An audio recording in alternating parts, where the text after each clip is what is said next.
Hey, what's up everyone? I hope you're all having a wonderful day or night. I hope you will enjoy today's video, so let's just get into it. I am a strong, intelligent, educated woman. Ness Day. I should have saved this for number 10, but why not start with a laugh for a change? I'm gonna take your word for it. You are everything you said you are, and I'm gonna add a good sense of humor.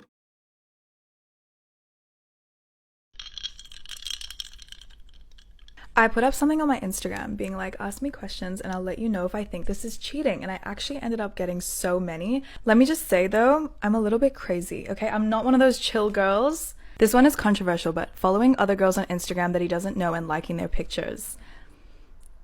You're done. Yeah, right? If you're dating me, and I'm a bad, and if you're dating me and these other girls have the validation that you're liking their pictures, it's kind of sending a message. It's nothing to do with insecurity. I'm not insecure. It's to do with respect. Put the respect on my name. Oh, you ladies planned on giving me a good laugh today. Shout out to you. Respect is it? Yeah, I was curious and I did check your Instagram and I can see you're respecting 99% of your pictures. Funny how you always turn your back to the camera to show us that respect. What's even funnier is it's always you bad B complaining about your men checking those Instagram models and liking their pictures. Well, you are one of those Instagram models. You are dealing with the F-boys. That's how they met you. You want them to put respect in your name, but you're not willing to do the same. It doesn't work like that. Picture the men you want to be with telling you, I don't like you posting half-naked pictures on Instagram. I want you to stop and I want you to delete all those posts. Oh my god, the audacity. Let's start a debate. What do you think about long-term relationships? Because I was in one for 4 years and I will never do that again. If we can't figure it out after a year, max 2, and we aren't getting engaged, I'm not wasting any more of my time. Clearly, it's not the right situation. Clearly it's not, but we'll come back to that. Ladies, take this advice from a veteran bitch. Men do not like when you're emotionally available. They like the chase. As soon as you start acting like wifey, the interest level goes way down. They might show appreciation for how you're treating them, but it's not gonna keep them. Don't give girlfriend benefits until you're actually their girlfriend. You're welcome. No. A veteran B, was it? How do you give advice to people and expect them to listen to you, telling them exactly what doesn't work for you? And what exactly do you mean by girlfriend benefits? And how exactly do you want to move from girlfriend to wife? And how exactly do you expect a man to start a relationship with you when they'll know from the beginning there's a timeline they need to meet? 1 year, not more than 2. What happens if you go through 5 relationships when they only lasted for 2 years? You just wasted 10 years of your life. But hey, you are the veteran B. You know better. You know that saying, men change for the one? I was talking to one of my good friends yesterday about this topic. If you've been in a position where the guy you were talking to or dating for a while did not change, but then you guys broke up and then later down the road, they did do those things. Men change when they're ready to change, and then depending on who is there in their life during that time, that person gets the best version of them. Because they were ready to change. They were realizing, like, maybe I need to stop doing the things that I've been doing. And that person that walked into their life during that time just got the best version of them. If she had met him before he had this epiphany in his head that he needed to change, she would have dealt with the same version of him that you did. Or not. I love it how you and your friend got together, shared some ideas, and you reached a conclusion about men like you know what you're talking about. Men are like this, and it's the two of us who reached this conclusion, and it must be true. Men change when they feel like changing. What if they don't? As soon as you use this excuse, you just take yourself out of the conversation. He's only treating the next girl better because he changed. What if he didn't? What if you never knew how to bring out all that good in him, but the next girl does?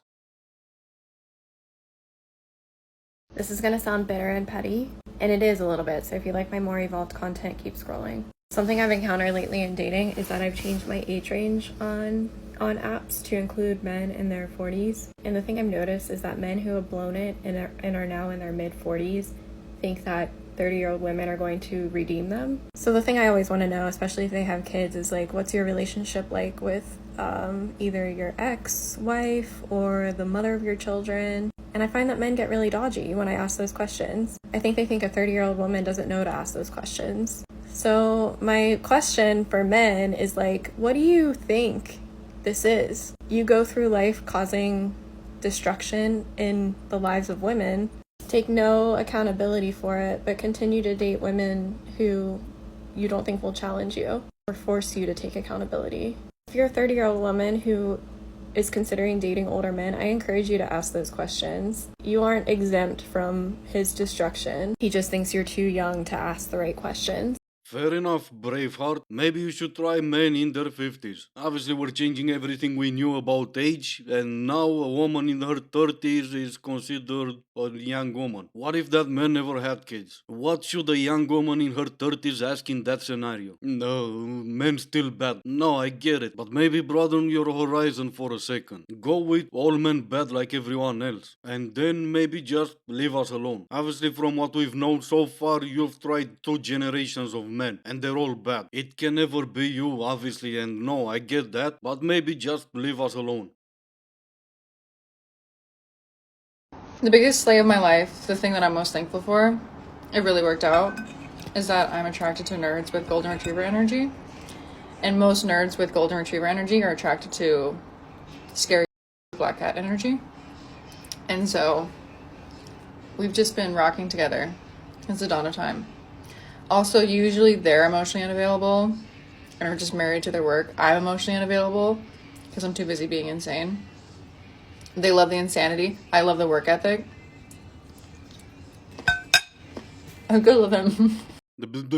Oh, thank God for another smart, highly educated woman who think it's a good idea to record herself while chewing and trying to speak at the same time. It's been a while since we had one of those, almost 5 minutes now. This may sound like a weird idea and everything, I know, but maybe the golden retriever boyfriend you were talking about earlier needs to roll down a paper and tries to train you into having some manners. Shortly after I moved in with a narcissist, his true colors started showing. And I remember one night after a couple of drinks, because it was then I started having a drink almost every evening to even be able to tolerate him, because that's how awful the energy and vibe was. I was just like trying to escape. And so one night I looked at him and I said, "This is not love. I've been loved before, and I know what it feels like to be loved by a man.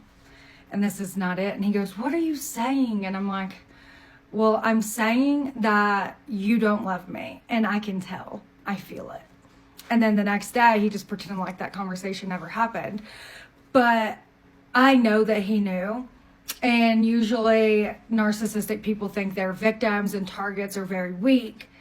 But I also know, since I left him while he was at work, like I scheduled movers to arrive 1 hour after he left and then moved 2,000 miles away from him after filing for divorce, I know weak isn't the thing he remembers about me. So if you have a hunch and you have a feeling that something's not right, don't sleep on that. Ah, the narcissist. Well, what did the narcissist say that night? The next day he pretended nothing happened. But what did he say that night? Did he try to convince you he loved you? Or did he say, well, get on your knees and worship me? I'm asking because I don't know much about narcissists. I was never that lucky as all of you girls on TikTok to have at least one of your exes who was a narcissist. I almost feel bad I've never met one. He's not gonna remember you as weak. I'm gonna assume you destroyed him in the divorce. But he is the narcissist. You're out here playing victim in not even that good of a story, but he was the narcissist. If you're in the middle of something and you don't know who to believe, listen to this. The victim is always going to talk about the trauma, okay? The abuser is always going to talk about the victim. And yet somehow all of you angels from TikTok are talking about your exes and how big of a narcissist they are. It's scientifically proven, in my opinion, that being in a relationship makes you ugly. Facts. Well, not really facts, they're just my feelings. But they're my feelings, so it must be true. So I get asked all the time what car I drive. I drive a BMW 118e Sport. Can someone translate that for me? Or better yet, can someone tell me what language she speaks? Anyway, this is gonna be it for today. As always, I do hope you enjoyed the video. If you didn't, I still appreciate you for making it this far. Thank you all so much for watching. Stay safe, and I will see you in the next one.